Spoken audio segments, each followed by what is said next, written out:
Summertime lovin', lovin' in the summertime. Doukyuusei Bangin' Summer is a full overhaul remake of the iconic original game, one of the forerunners in pushing the dating sim genre. And I think the importance is felt because this remake feels crafted with so much love and care that it blows my mind. This game is stunning. Every background, character, UI choice, song, vocal performance, everything. It all rings with so much attention and detail. I think it would be nearly impossible to not get wrapped up into the world this game presents. As much as everything is firing on all cylinders, nothing might be as on point as the script.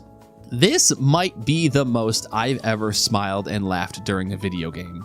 Conversations have a perfect ebb and flow, allowing for multiple flavors of voice to come through from the cast and for the main character Takaru to play off them. Takaru has a knack for being so quick-witted that I laughed out loud in ways most video games can only make me half chuckle. Certain pairings like Takaru and Satomi are riotously funny. But comedy isn't the script's only trick. Takaru is occasionally poignant in ways that feel both natural and unexpected. Able to ponder on a concept or problem that produces an answer, but never feeling forced or like it came out of thin air. The writing allows him to be funny when he needs to be, and thoughtful when it counts. It goes a long way in making him charming. Instead of girls falling for you just because you are the main character of the universe, it feels believable that all these girls would give him the time of day because he has a charisma about himself that is very attractive. And somewhere within that charisma is what makes the concept for this game land. Doukyuusei is a dating sim where, after spending the first half of summer break working and saving up money, you spend the second half of break going out into the city, enjoying yourself, and chatting up girls. Chasing skirts, if you will. This is by no means an original pitch. Anyone with even a remote interest in Japanese media has come across the idea of your last summer before graduation, how you need to cherish the last days of your youth, and the importance of making special memories that will last a lifetime. Even with how abundantly popular this scenario is, Doukyuusei is the first time I really got it. I grew up a little strangely. I hated summer vacation. I lived in rural Michigan, and summer vacation basically meant I was going to be out in the middle of nowhere for a couple of months. I wouldn't see my friends, and I wouldn't really play that many video games because my parents wanted me to not stay inside all summer. So similarly to spring break, another American cultural touchstone I never once interacted with, I actually had a negative relationship with summer vacation. But in Doukyuusei, I finally feel like I get that melancholy of the last days of your youth and how to make the most of it. And it's the structure that makes the experience. Doukyuusei uses the genre of dating sim to paint this feeling of being a part of other people's experiences in a way that a more linearly structured story or visual novel can't. In the original release, you have to be constantly checking locations at different times to find interactions with the girls, part of the gameplay being learning their schedules and events so you can complete their stories. The remake, by default, starts you in easy mode, where all the big event triggers are put on your calendar, and you can just zoom right to that flag if you so desire. While this is extremely helpful in removing the guesswork from the game, I must say that cutting through all of the game to just warp to specific girls' event triggers will ruin the experience. See, the city is so much more alive than just hitting flags to progress the story. In fact, if that's all you do, I think the amount of character you get from the cast is highly truncated. If you are looking at all these girls' events as just a linear route, they are actually quite small. Outside of their specific story events, the cast of girls just exist in the world normally, going to their extracurriculars, working their part-time jobs, or just being out and about. Exploring around and finding them gives you extra time to get to know them more in a way that buzzing through the game by warping to event triggers wouldn't. Be it spending more time learning about Miho as she works at the flower shop, or continuously finding Satomi in the school's equipment room as she tries to blow off an explanation as to why she's there. These feel important in a way that the game doesn't exactly signal like they do with the event triggers. This exploration is more than just based around the girls. There are all sorts of hidden goodies, secret areas, quiz houses, random money on the ground, and more to be found just by walking the streets and interacting where you can. You should play on easy mode, but use it as an in-game guide instead of a fast travel. That summertime feeling won't come across if you just laser target on one person.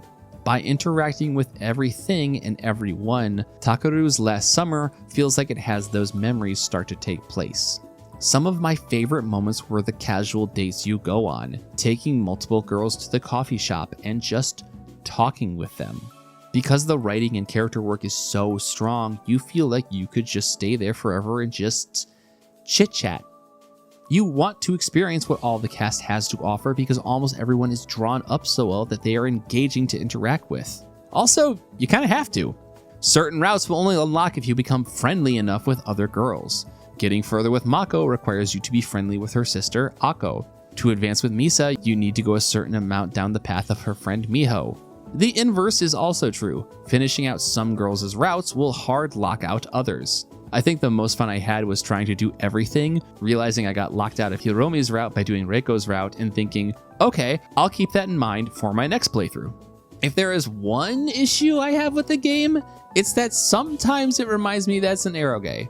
Similarly how Coney feels about fighting games, I don't play video games to come. Ironically, I'm about the least horny person you'll meet. I've had multiple instances of people thinking I'm asexual, and I'm not, but I get why that's come up. So there are times where Doukyuusei gets a little pornographic, and I'm like, oh man, can we get back to the story? But that's on me. This isn't eroge, and it's giving that to people who want it, and there are occasions where that person is not I. It's also not constantly trying to be pornographic, though. For better or for worse, it tries to give you everything. If you are here for something erotic, it has you covered. Some routes are very quick and have a certain banging the pizza delivery man kind of vibe to them. If you are here for something more tender-hearted and romantic, it has you covered too. Multiple routes, honestly the vast majority, are dramatic, character-driven romance tales that lay on the emotions extra thick. Sometimes the whiplash between the two can be a little unexpected, but I think overall it's a strength of the game. It's trying to give everybody something. In fact, the points where the game shines the most is when it gives you both. There's a number of routes that have arrow scenes that are not really that titillating. Instead, the act itself is how characters, Takeru included, work out their feelings. You don't just get it on because you are wrapped up in passion. Sometimes it's because of vulnerabilities or self-loathing or misplaced brash determination. Sure, sex can be based on romance or hormones, but it can also be based on rebellion. It can be based on mistakes. It can help and it can harm in equal measure. In fact, there is one scene that I found deeply uncomfortable, a scene I didn't want to continue playing through, but the progress of the story made me engage with it, and it did so because the point is that Takeru is massively fucking up. If there's one thing I would sell this game with, it's that people can hook up for more nakedly human reasons, and the game will address that with care. This kind of dovetails into the two ways to play this game. If you pick up Doukyuusei Bangin Summer on Steam, you are by default getting the non-erotic version of the game. Out there on the internet is an 18+ patch that restores all the arrow content. What's strange is just how different these two versions of the game are. This isn't just a patch to unlock boobies, this kinda dramatically changes the game.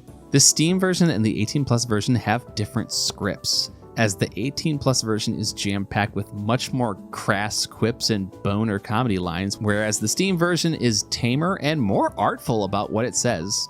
But the 18+ patch also restores a bunch of stuff that is oddly missing from the Steam version.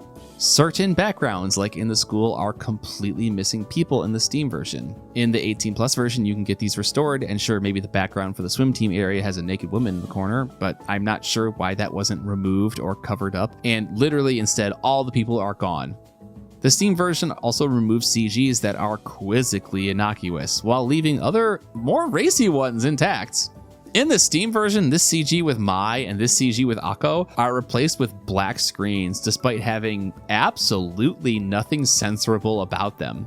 Meanwhile, the 18+ patch will reinsert quasi-random humorous sex scenes with NPCs at random locations. And again, this is really like boner comedy kind of stuff. Whatever way you decide to play Doukyuusei, it's well worth doing so. This remake nails everything. Outside of subjective stuff that just wasn't for me, I think every second of this game gave me a reason to smile. It's a game I want to keep talking about, but I need to hold back because I want other people to experience it. I highly recommend playing it, and if you need an additional push to do so, go check out Amelia Dory's video that goes into much more depth about the game. Amelia Dory mentioned!